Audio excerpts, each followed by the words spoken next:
So you're telling me Sage had this entire gaming setup at this sanctuary and she still chose to leave for Valorant? That's crazy.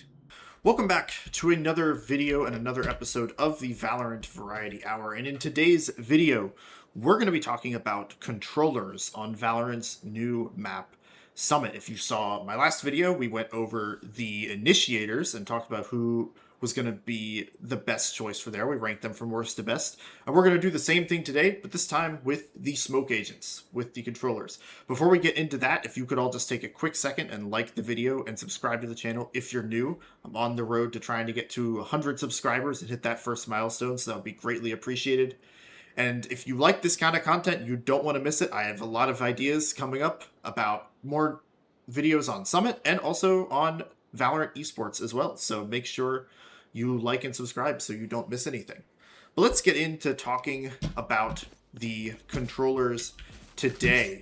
And one thing that maybe wasn't quite as obvious in my initiator video, but that might be more obvious in this video, is that this ranking is going to be primarily about how these agents are used in organized gameplay. And what I mean by that is like your premier teams. Like if you play on a team in school, or maybe you have a team of people you play with, that's more of like an organized kind of professional setting, not necessarily so much in ranked. And the reason why that doesn't come out as much in the initiator video is because I think all of the initiators can at least have some use in organized gameplay. Not quite so much with the controllers, and that's gonna be obvious as we start with CLOVE today. CLOVE is a ranked agent. I don't foresee myself using her very much if I was to play an organized game. But as far as like a ranked agent goes, she'll be fine. You know, you can do your smokes that you want to do like that. You have your decay, you know, if you're executing onto the site, for example, you can like decay this corner, get anyone who might be sitting back here. There's things you can do with CLOVE, but for the most part, there's just not a lot you're going to be doing with her in organized games where you're actually trying to like build a good team comp and everything. She's a ranked agent, and it's fine. We need ranked agents in this game as well. But as far as actually ranking her against the other controllers on this map, I can't put her any higher than last place. And in a similar way to CLOVE, Mix is also more of a ranked agent than he is a true like organized gameplay agent. He does have a bit more of a use than CLOVE, though, simply because of the fact that his ultimate is much better for helping his team out. But again, you're going to be doing kind of the same standard things with these dome smokers here, like Mix is. You're going to want to be like smoking off something like that. And then Mix, the unique thing he can bring to his team is being able to ult the site. So he can ult, you know, pretty much the entire B site, pretty much the entire A site as well. And his ult's not going to be bad. I don't think it's the best ultimate in the game, but he does at least, you know, there is at least something else he can do to help his team out that CLOVE can't do.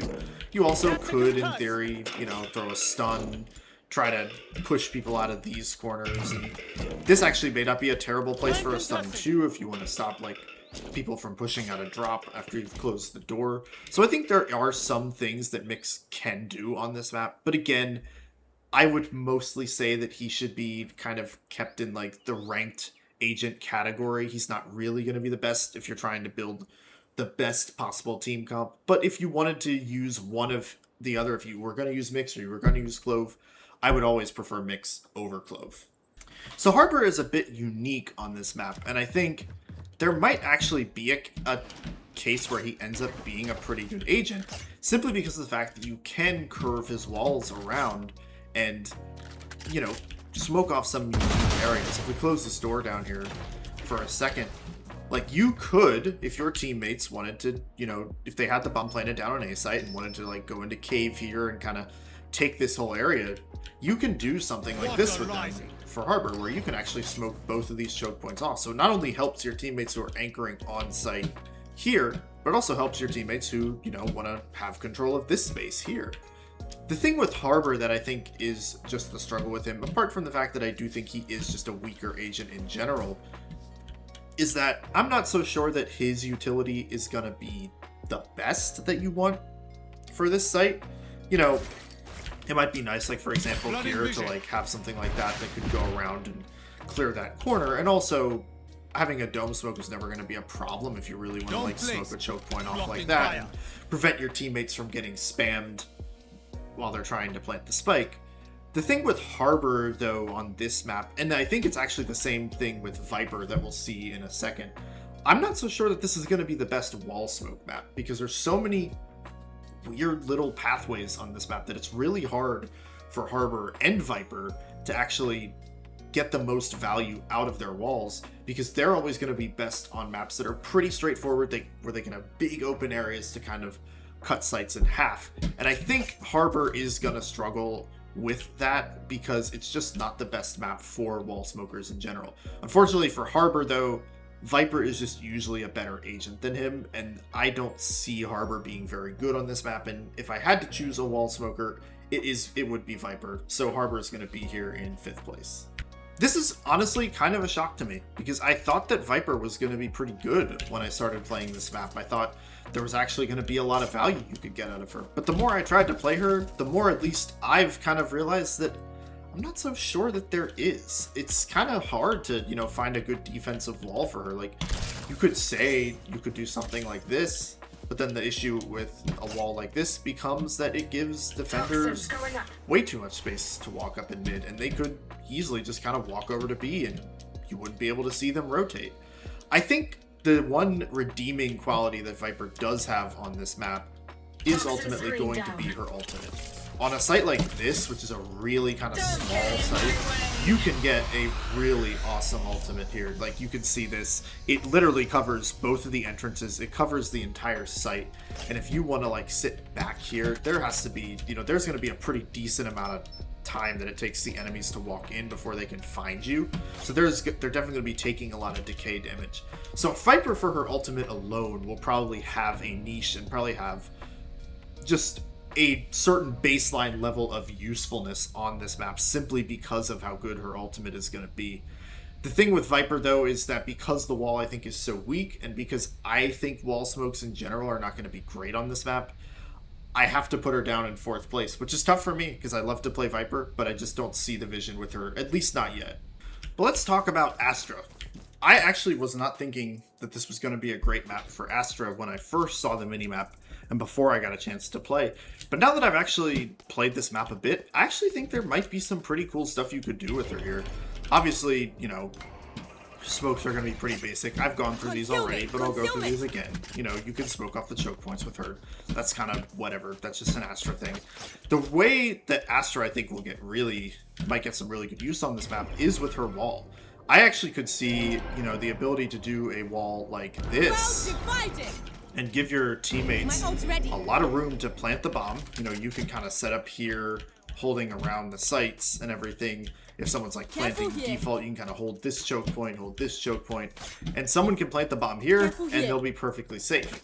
And then you can set up in the post plant and have a star that goes back here and have a stun on the bomb. And when you use your gravity well, you can pull someone all the way out here into the open to get them off of the diffuse and to give your team a really easy kill. I actually think there's a lot of post plant stuff. It's kind of similar almost to a Pearl in a sense, where there's a lot of stuff Astra will do in the post plant and also on defense too. You know, like, I think there's even like a world where, like, as a defender, you can maybe do a wall, something like this, for example. And now if the bomb is planted back here, you kind of force the enemy team to have to push through this box and push up to make sure you're not diffusing. So I actually think there's a lot that Astra can do on this map. She comes in 3rd place because I do think that there's just a couple of agents that I like a little bit better than her in terms of what they actually bring from a smoking standpoint. But from a utility standpoint, I actually think Astra could be really cool, either as her own, either by herself or honestly as a double controller comp. I think she would be even better. But I really like the idea of Astra on this map. Now, this might be a really, really hot take, but I actually think Brimstone is pretty good. And not just pretty good, I actually think he's really good on this map. We'll start out, for starters, the thing that makes Brimstone good or bad on a map because of his range limitation is, can he smoke both sites on defense? And if you stand up here in mid, you're protected, you can get B main, and you can get A main. So Brimstone can smoke both of the mains on defense, which is really nice. The other thing, though, that Brimstone excels in is in smoking choke points that you want to stay smoked for longer periods of time, because it might take a little bit longer to execute on the site, or because you just want that extra insurance. And for Brimstone, and for a map like this, Brimstone can do that. You know, you can do these smokes, and they'll be smoked off for 20 seconds. So, you know, maybe if your teammates have to take a fight here, or have to clear out here, or have a, you know, an enemy player that's like hiding underneath this little cubby here, Brimstone gives you the time to keep those choke points smoked and not have to worry about, you know, these angles having to be angles that you worry about for a while. Like, there's just a lot that he does. And then, to top that all off, his ultimate is also really good, I think, on this map. You know, you have, like, your standard ultimates like this one you could do that's, like, your post-plan ultimate, but also just for, like, trying to get people out of corners. You know, you could ult backside like this, and if someone's holding behind the box, well, they'll be dead if they're trying to hold behind the box. You can also, once the door is closed, if they get into drop and they can't get out, that's just a free kill. You know, they can't get out of that, and they'd have to push into you and push into your teammates if they wanted to get out of it. And the same thing with A, too. We'll just come over to A real quick. But, like, Brimstone's ultimate covers a good portion of the site. He can also ult cave. He can ult the entirety of art if you wanted to take that. He can ult behind this box. Like, I think there's actually a lot that Brimstone does on this map. And it sounds surprising because he's not usually used all that much, but I could see a vision. I see a vision here for him. And I honestly, you know, I don't know that he's going to be played so much in, like, the highest levels of Valorant esports, but I definitely think there's a world where Brimstone can be really good on Summit, and I would be, and I'm pretty high on him right now.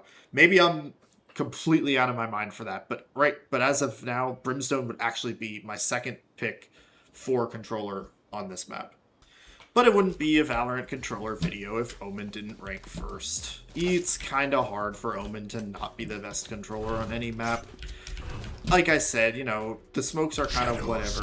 All the controllers can do these same smokes. But OMEN just has the extra utility on top of that. The paranoia is going to be so nice for clearing something like that. For, you know, when you're on defense and you want to retake, you can do a paranoia from here and clear out the cubby. If someone's holding that and trying to hold the bomb from there, you get fast rotates with the ultimate. You get, you know, the ability, like, he is actually the only agent, one of the few agents that, you know, if the door is broken here, he can actually get a teleport timing and climb through it. I'm not going to try it myself because I haven't practiced that, but he can actually, like, get through the door while it's closing before it closes. So he has the ability to make a really kind of sneaky play and get past enemy players. He's just good. Like, he's just the best controller in the game. It's kind of hard for him not to be the best on this map. And I don't really need to explain it that much further. If you're going to play anyone, play OMEN. If you want to play someone different, play Brimstone, play ASTRA. I think they're kind of the next best. But if you really just want a solid, kind of secure pick, just pick OMEN. There's really no reason not to. He's going to be great. But that is going to do it for today's video as we finished with ranking all of the controllers. If you're new here again, make sure to like and subscribe to the channel. Like the video. I really, really appreciate that. And let me know down in the comments who you think I might be right or wrong about and how you view the controllers on this map. And do you like my opinion on Brimstone? Do you think I've gone absolutely crazy? Because maybe I have. Who knows? But if the pros start playing Brimstone, then I guess I'll be proven right. But apart from that, thank you so much for watching. It means a lot to me, and I will see you in the next video.